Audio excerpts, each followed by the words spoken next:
Ilara didn't know it was the last night she would ever feel invisible. She stood near the marble columns, a shadow in a borrowed gown of midnight blue that had been fashionable a decade ago. It was the color of a starless sky, and she felt just as empty. Around her, the grand ballroom of Lord Kalen's estate pulsed with life. Crystal chandeliers dripped honeyed light onto a sea of jewel-toned silks and velvets. Laughter, sharp and glittering, cut through the swell of the orchestra's violins. She was a moth that had wandered into a gathering of butterflies. Her mother, Lady Isolde, had insisted she attend. Not out of kindness, but as a prop. A plain, dark backdrop against which her sister, Seraphina, could shine all the brighter. Seraphina was the diamond of the family, flawless and fiery, dressed tonight in an emerald green gown that screamed of new money and boundless ambition. "Do try not to look so morose, Ilara." Her mother's voice, a silken whip, lashed at her from behind a fan of ostrich feathers. "You are ruining the effect." Ilara kept her spine straight, a trick she had perfected over years of enduring such remarks. She did not turn. She simply stared at the reflection of the dancers in the polished floor, their images warped and fleeting. "My apologies, Mother. And for heaven's sake, do not speak to anyone of importance," Seraphina added, her tone dripping with manufactured concern. "We cannot have you embarrassing us. You know how you get." She knew. She got quiet. She faded. It was her only defense. She felt the familiar, cold knot of despair tighten in her stomach. For years they had chipped away at her, their words like tiny, persistent chisels. "You are not enough. You are too plain. You are broken." And after so long, she had started to believe them. Her own reflection was a stranger to her, a pale girl with haunted eyes and a soul that had learned to hide in the quietest corners of her own body. She clutched the small, worn poetry book hidden in the folds of her skirt. It was her only real possession, her only comfort. The weight of it was a small anchor in the overwhelming tide of the ballroom. He had already refused 17 noble daughters. Lord Kalen stood on the dais, a figure carved from shadow and power. He was the host, the master of all this opulence. Yet he looked utterly bored by it. His black tailcoat was stark and simple, but the fine cut and the way it settled on his broad shoulders spoke of a quality that far outstripped the gaudy finery of the other men. His face, all sharp cheekbones and a severe jaw, was a mask of polite indifference. He had greeted his guests, performed his duties, and now he merely observed, his dark eyes sweeping over the crowd with a predator's disinterest. He was searching, though he no longer knew for what. A lifetime of duty, of sycophants who smiled while sharpening their knives, had left him weary.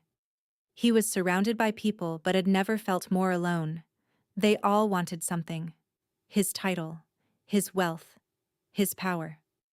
Not one of them had ever bothered to see the man beneath the mantle. His gaze drifted, skimming past the vibrant colors, the preening smiles, the desperate glances thrown his way. It was all the same performance, a tiresome play he had seen 1,000 times. And then, his eyes stopped. Near a pillar, half hidden in the shadows cast by a towering marble satyr, was a woman. She was not dressed in the brilliant hues of the others. She wore the deep, quiet blue of the twilight hour just before the stars appeared. She was not laughing or seeking attention. She was perfectly still, a pocket of silence in a room screaming with noise. Ilara felt it first as a prickling on her skin, a sudden warmth that had nothing to do with the stuffy air of the ballroom. It was as if the sun had found a crack in a tomb and poured a single determined ray of light onto her face. She shifted, her hand tightening on her book. The feeling intensified. It was a gaze, not the dismissive glances she was used to, or the pitying stares from kinder acquaintances. This was different. It was heavy, intense, a physical weight that pinned her in place. It did not feel judgmental or cruel. It felt curious. It felt like being seen, truly, utterly seen, for the first time in her life. A thread of energy seemed to spool out from across the room, connecting him to her, pulling taut. Slowly, hesitantly, she lifted her head, her eyes scanning the crowd, searching for the source of this impossible sensation. Her gaze met his. Lord Kalen, the Lord of the Shadowlands, the most powerful man in the kingdom, was staring directly at her. His indifferent mask had vanished, replaced by an expression of startling focus. For a heartbeat, the entire world fell away. The music faded to a dull hum, the dancers became blurs of color, and there was only the unnerving magnetic pull of his stare. Her own heart hammered against her ribs, a frantic bird trapped in a cage. Then he moved. He descended from the dais with a fluid grace that belied his size. The crowd, sensing the shift in his energy, parted for him like the sea before a king. Whispers followed in his wake, a rustling of silk and speculation. Heads turned, eyes followed his path, straight to her. Seraphina, seeing his approach, preened. She smoothed her emerald gown and stepped forward slightly, positioning herself directly in his path, her smile a dazzling, predatory thing. Lord Kalen, she breathed, her voice a perfect confection of deference and allure. He did not even glance at her. His eyes remained locked on Ilara, a burning intensity in their depths that made her want to run, to hide, to disappear entirely. But she was frozen, held captive by that gaze. He stopped before her, so close she could smell the faint, clean scent of cedar and night air clinging to him. The entire ballroom seemed to hold its breath. "What is your name?" His voice was exactly as she might have imagined it. Deep, resonant, like gravel wrapped in velvet. It was not a question so much as a demand, yet there was no harshness in it. Ilara's own voice was a ghost in her throat. She swallowed, trying to find it. Beside her, she could feel the heat of her mother's fury and her sister's humiliation radiating like a furnace. This was not part of their plan. She was not supposed to be noticed. "It does not matter," she whispered, the words tumbling out before she could stop them. It was the truth. In this world, her name, she, did not matter. A flicker of something, surprise, intrigue, danced in his dark eyes. A corner of his mouth tilted upward, not quite a smile, but a subtle shift in his severe expression. "I believe it does," he said softly, his voice for her alone. "Tell me." She looked from his unwavering gaze to her sister's face, now a mask of pure venom, and then to her mother, whose eyes promised retribution. Fear warred with a tiny, unfamiliar spark of defiance. For once, just once, she would not be a ghost. "Ilara," she said, her voice a little stronger now. "Ilara," he repeated, tasting the name on his tongue. It sounded different when he said it. Not plain, not forgettable. It sounded like a note of music he had been waiting to hear. He extended a hand, his gloved fingers long and elegant. "Dance with me." It was not a request. Seraphina made a choked sound of outrage. "But my lord, she does not—" Kalen's gaze flickered to Seraphina for the briefest of moments, and the cold power in that look silenced her instantly. He had dismissed her more completely with that single glance than 1,000 cutting words could have. He turned his attention back to Ilara, his hand still extended, an offer of escape, of reprieve, a promise. Her own hand trembled as she placed it in his. His grip was warm and firm, engulfing her small, cold fingers. The contact sent a jolt through her, a current of impossible warmth that spread up her arm and settled deep in her chest. He said nothing more. He simply led her toward the center of the dance floor. The whispers intensified, a storm of speculation breaking around them. He ignored them all, his focus a tangible shield around her. As he drew her into his arms and the orchestra began a slow, haunting waltz, Ilara felt a dizzying sense of unreality.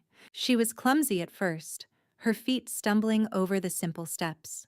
She had not been taught properly, deemed a waste of the dance master's time.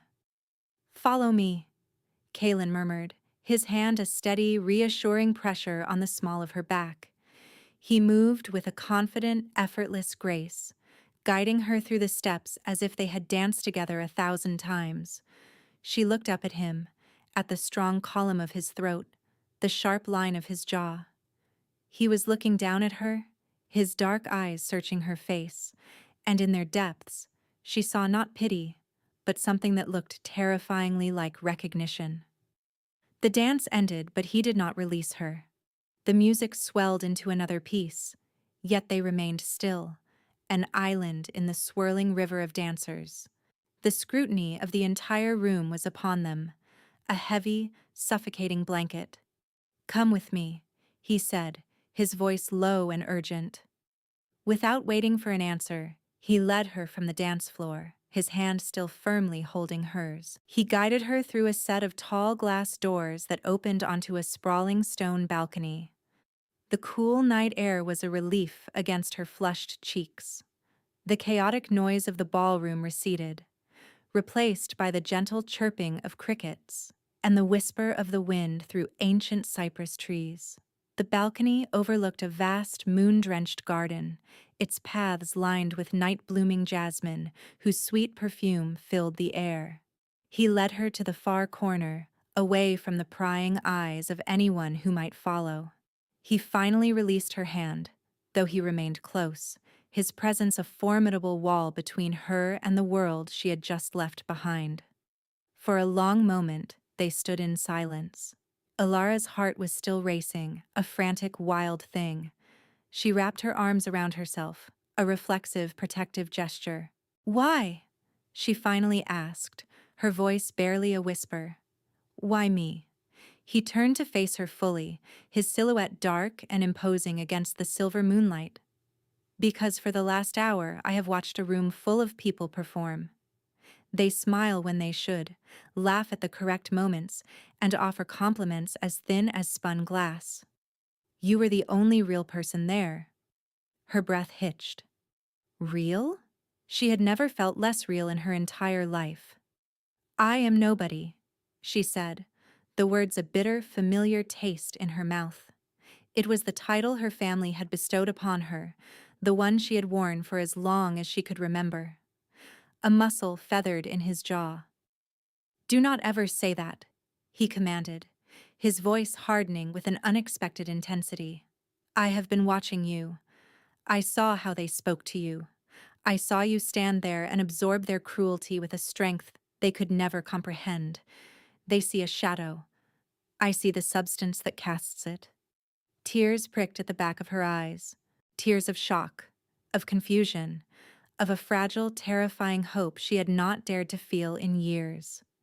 No one had ever spoken to her like this. No one had ever looked at her and seen strength. They saw only weakness, a flaw in the family's perfect facade.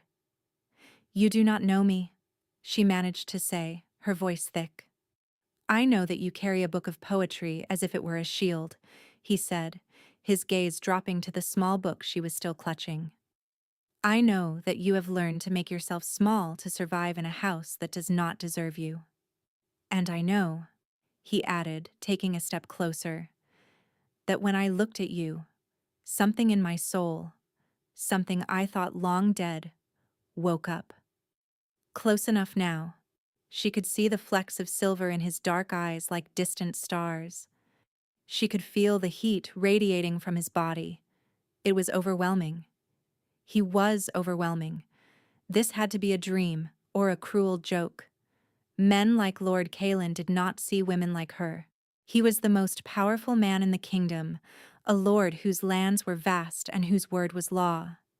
He could have any woman he desired. Beautiful, wealthy, powerful women, like Seraphina. The thought of her family sent a chill of dread through her. "My mother, my sister," she began, the fear of their impending wrath a cold stone in her gut. They will be furious. Let them be, he said, his voice a low growl. The sound was possessive, protective. It sent a shiver down her spine that had nothing to do with the cold. Their opinions are of no consequence to me, or to you, not anymore. The finality in his tone was absolute, as if he had the power to simply erase her old life with a single declaration. The sheer audacity of it, the impossible promise, left her speechless. "Who are you?" she breathed, though she knew his name, his title. But she needed to understand the man who spoke as if he could command the very stars to change their course for her. He reached out, his fingers gently brushing a stray strand of hair from her cheek. His touch was electric, a searing brand on her skin. "I am Kaelin," he said simply, "and I have been waiting for you my entire life." The raw sincerity in his voice shattered the last of her defenses. A single tear escaped and traced a cold path down her cheek. He caught it with his thumb, his expression softening into something devastatingly tender. "I am not worthy of this," she whispered, her voice breaking. "Of you." The words were an echo of her mother's, a lifetime of indoctrination. "You have it backwards, Alara," he said, his voice fierce and low. "It is I who must prove myself worthy of you." He held her gaze, his own burning with a conviction that defied all logic, all reason. "They tried to break you. They failed. They tried to make you invisible. And they failed at that too. Because I see you. And I will never stop seeing you." He leaned in, his lips hovering just inches from hers. The world seemed to stop spinning. The scent of jasmine and cedar filled her senses. This could not be real. But before he could close the distance, a shrill voice cut through the tranquil night. "There you are! Ilara, what do you think you are doing?" Lady Isolde stormed onto the balcony, her face a thunderous mask of rage. Seraphina followed close behind, her eyes narrowed with jealous fury. Kaelin did not move back. He straightened to his full, imposing height, turning slightly to shield Ilara with his body. He did not look angry. He looked like a mountain that had just been disturbed by the buzzing of insects. Calm, immense, and immovable. "Lady Isolde," he said, his voice deceptively mild yet laced with steel. Her mother faltered for a second, momentarily cowed by his presence, but her fury quickly overrode her fear. "Lord Kaelin, I must apologize for my daughter's behavior. She is unwell, not used to such company. She can be terribly forward." She reached out, her fingers like claws to grab Ilara's arm. "Come, Ilara. You have made enough of a spectacle of yourself." Before her fingers could touch her, Kaelin's hand shot out and closed around her mother's wrist. His grip was not violent, but it was unyielding, a vice of quiet, absolute power. Lady Isolde gasped, her eyes wide with shock and pain. "You will not touch her," Kaelin said. His voice was no longer mild. It was cold, colder than the marble floor, colder than the winter wind. It was the voice of a man who commanded legions and decided the fates of kingdoms. "You will not speak to her in that tone again. You will not speak to her at all." He released her wrist with a faint look of disgust, as if he had touched something unclean. Seraphina, emboldened by a foolish surge of indignation, stepped forward. "How dare you? She is our family. You have no right?" "Right." Kaelin's laugh was a short, sharp, dangerous sound. It held no humor. He turned the full force of his attention on Seraphina, and she physically recoiled. "You speak to me of rights? You who have spent a lifetime tormenting a soul far brighter than your own? You who use cruelty as a substitute for character? You have no rights here, not in my home, not in my presence." He took Ilara's hand, his fingers lacing through hers, a silent declaration to the entire world. He turned and began to lead her back toward the ballroom. "We are leaving." Lady Isolde hissed, her voice trembling with rage and humiliation. Alara, I command you to come with us this instant. Kaelin paused at the threshold of the glass doors but did not turn around. She will not be going with you, he stated, his voice ringing with indisputable authority. Not tonight. Not ever again. And with that, he led Alara back into the heart of the ballroom. The music had faltered to a stop. Every single guest was standing silent, their eyes wide, watching the drama unfold. The air was thick with tension and scandal. Kaelin led Alara to the very center of the room, to the spot where they had danced. He did not let go of her hand. He stood beside her, facing the stunned crowd, facing her former life. Lady Isolde and Seraphina, their faces pale with fury, had followed them in, unable to accept their sudden loss of control. "This is an outrage!" Lady Isolde shrieked, her carefully constructed composure finally shattering. "She is nothing, a nobody. She is my daughter, and she will do as she is told." Kaelin turned slowly, his eyes sweeping over the assembled nobility before landing on Lady Isolde.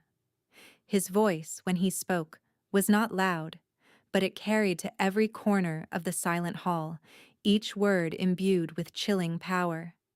For years, this house, this family, has been a gilded cage for a spirit they were too small to understand, he began, his voice a deep, resonant proclamation. They took her light and tried to hide it under a bushel of their own jealousy and spite. They called her plain because her beauty is not a shallow, painted thing, but a quiet strength that resides in her soul. They called her broken because her heart is kind, and they could not comprehend a kindness that asked for nothing in return. He paused, his gaze finding Alara's. He squeezed her hand, a silent message of support. "You sought to make her invisible. You failed. Because tonight I see her. And now, you will all see her as I do." He turned his formidable gaze back to her mother and sister. "This woman you call nothing is more valuable than your entire lineage. This woman you call nobody is the future of this house, of my house." A collective gasp rippled through the crowd. "She is my choice," Kaelin declared, his voice ringing with the force of a royal decree. "From this moment forward, Alara is under my protection. Any disrespect shown to her is a direct insult to me. Any harm that befalls her will be answered by the full weight of my power. Is that understood?" He stared down Lady Isolde and Seraphina, who stood frozen, their faces a mottled canvas of shock, disbelief, and utter, public humiliation. Their social standing, their entire world, had just been demolished in front of everyone who mattered. They were no longer the predators. They were the prey, and the most powerful man in the kingdom had just marked them. Lady Isolde opened her mouth, then closed it, no sound coming out. Seraphina simply stared, her emerald gown now looking garish and cheap in the face of such raw, authentic power. Kaelin turned his back on them, a final damning dismissal. He faced Alara, his expression softening, his eyes holding only her. The rest of the world, the shocked faces, the frantic whispers, all of it ceased to exist. "Take anyone else home," she told him, her voice a fragile, trembling plea. The weight of his declaration of this new reality was too much. It was a fairy tale, and she was terrified of the ending. "This is too much. I cannot be what you think I am." He crossed his arms, a gesture of unshakable resolve. His eyes were fierce, determined. "I'm not leaving without you." He uncrossed his arms and cupped her face in his hands, his thumbs gently stroking her cheekbones. "I am not mistaken," he murmured, his voice a low, intimate vow meant only for her, though the entire room watched, rapt. "You are everything I have ever searched for. Everything." And then, in the center of the silent, watching ballroom, he lowered his head and kissed her. It was not a gentle, tentative kiss. It was acclaiming. It was fierce and deep and full of the promise of 1,000 sunrises. It was the taste of cedar and safety, of power and protection. It was the shattering of her old life and the forging of a new one. In that single, breathtaking moment, he poured all of his conviction, all of his certainty, all of his soul into her. When he finally pulled back, she was breathless, her lips tingling, her world irrevocably altered. He rested his forehead against hers. "My home is your home now, Ilara. Will you come with me?" A single tear of pure, overwhelming joy slid down her cheek. For the first time, the answer was not born of fear or duty, but of a hope so bright it chased away all the shadows. "Yes," she whispered. "Yes." He led her from the ballroom, leaving behind the ruins of her past and the stunned silence of the nobility. He did not take her to a guest room. He led her up winding staircases through quiet, tapestry-lined halls to his private wing of the castle. The space was masculine and refined, filled with dark wood, worn leather, and shelves overflowing with books. A fire crackled in a vast stone hearth, casting a warm, dancing glow over the room. It was a sanctuary. He closed the heavy oak door behind them, shutting out the world. The silence that fell was comfortable, safe. Ilara stood in the center of the room, feeling small and overwhelmed by the sheer reality of it all. She ran a hand over the velvet of a high-backed chair, the texture rich and real beneath her fingers. "I feel as though I am dreaming," she confessed, her voice soft in the quiet room. "And I am terrified I will wake up." Kalen came to stand before her. He removed his tailcoat, tossing it carelessly over a chair, and undid the top buttons of his shirt, the formal lord replaced by a man at ease in his own space. "This is not a dream," he said, his voice gentle. "This is your new reality, our reality." He took her hands in his. "I meant what I said, Ilara. I have spent my life surrounded by duty, by politics, by people who want a piece of my power. It is a lonely existence. I had resigned myself to it." He looked down at their joined hands. "And then I saw you. I saw you standing in the shadows, holding on to your dignity like a shield, and I knew. I just knew. You were the one I was meant to find." Her heart ached with a sweet, painful beauty. "But why? What did you see?" "I saw strength where they saw weakness," he explained, his gaze intense. "I saw a fire they tried to extinguish but only managed to bank. I saw a soul so rich and deep that all the jewels and silks in that ballroom looked like cheap trinkets in comparison. I saw my equal." The word hung in the air between them. Equal. No one had ever considered her an equal. She was always less than, a burden, a disappointment. "I am afraid," she admitted, the vulnerability of the confession making her tremble. "I do not know how to be the person you see. I do not know how to live in the light." He lifted one of her hands to his lips, pressing a soft kiss to her knuckles. "Then I will teach you," he vowed. "I will stand with you until you remember the brightness of your own soul. I will be your shield until you no longer need one. I will love you until you learn to love yourself as fiercely as I love you. I love you." The words, so easily spoken, so profoundly meant, struck her with the force of a physical blow. Love was a concept from her poetry books, a thing of myth and legend, not something that happened to broken girls in borrowed dresses. "You cannot love me," she whispered, shaking her head in disbelief.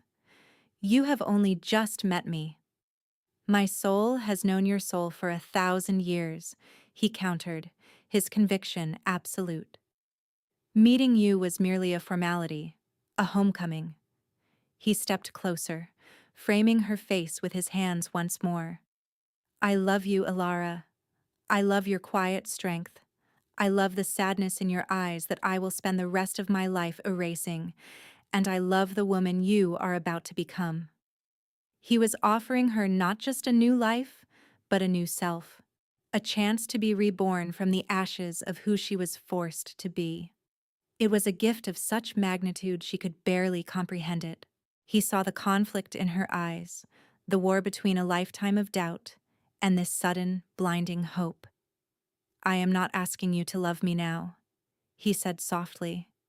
"I am asking you to let me show you what you are worth. I am asking for the chance to earn your trust, to earn your heart." He paused, his gaze searching hers. "I want to marry you, Alara. I want you to be my wife, my partner, the lady of this house. I want to build a life with you, filled with light and laughter and poetry. A proposal, a life, everything." The fear was still there, a ghost whispering in the back of her mind. But for the first time, hope was louder. The warmth of his hands on her skin, the unwavering belief in his eyes, the solid, unshakable presence of him. It was an anchor in the storm of her emotions. She thought of her cramped, cold room at home. She thought of the endless litany of insults. She thought of the crushing weight of invisibility. And then she looked at the man before her, who saw her as his everything. "Yes," she said, the word clear and steady. "I will marry you, Kaelin." A slow, breathtaking smile spread across his face, transforming his severe features into something achingly handsome. It was the first true smile she had seen from him, and it was entirely for her. He let out a low laugh, a sound of pure, unadulterated joy, and swept her up into his arms, spinning her around as the firelight danced around them. For the first time, Ilara laughed with him. The sound was bright and unfamiliar, a bird taking flight after a lifetime in a cage. 3 months later, the morning sun streamed through the tall, arched windows of their bedchamber, painting stripes of gold across the white linen sheets. Ilara woke slowly, cocooned in warmth and the scent of cedar that was uniquely Kaelin. He was still asleep, his arm draped possessively over her waist, his dark hair falling across his brow. In sleep, the powerful lord vanished, leaving behind the man who read poetry to her by the fire and held her when the nightmares of her past came to visit. She watched him for a long moment, her heart swelling with a love so profound it felt like it had physically reshaped her. The woman who had stood trembling in a borrowed dress at the ball felt like a distant memory, a character from a sad story. In her place was a woman who was cherished, who was seen, who was happy. Quietly, she slipped out of bed and padded over to the adjoining room. It had once been a sitting room, but Kaelin had it transformed for her. It was now her studio. An easel stood by the window, a half-finished canvas resting upon it. A landscape of the sun rising over the shadowlands, no longer menacing, but beautiful and full of promise. The shelves were filled not just with books, but with paints and charcoals and blocks of untouched clay. He had given her a space to create, to pour out the art she had always kept locked inside herself. Her hands, once used only for mending and serving, now brought color and life to canvas. She was no longer just a reflection of other people's desires. She was a creator. A light knock came at the door. It was one of the maids, a young girl named Anya, holding a small silver tray. "My lady," she said with a respectful curtsy and a genuine smile. "A letter has arrived for you." The staff had been wary of her at first, but her quiet kindness, so different from the aristocratic arrogance they were used to, had quickly won them over. They respected her not because she was to be their lord's wife, but because she treated them with a dignity they were rarely afforded. Alara took the letter. The wax seal was that of her family. Her stomach gave a faint, reflexive clench, but it was a phantom pain, an echo of a wound that had long since healed. She thanked Anya and sat in the window seat, the sunlight warm on her back. She broke the seal. The handwriting was Seraphina's. "Sister," it began, the word looking foreign and strange. I do not expect you to read this, and I do not deserve your forgiveness if you do. The weeks since the ball have been educational. Our father has confined mother to the country estate. Our name is poison in society. We have lost everything. I see now that we did not lose it that night. We lost it over years. Every time we chose cruelty over kindness, every time we tried to diminish you to elevate ourselves. I am living in the ruin I helped build. I am so sorry, Ilara. I hope you have found the happiness you always deserved. Ilara read the letter twice.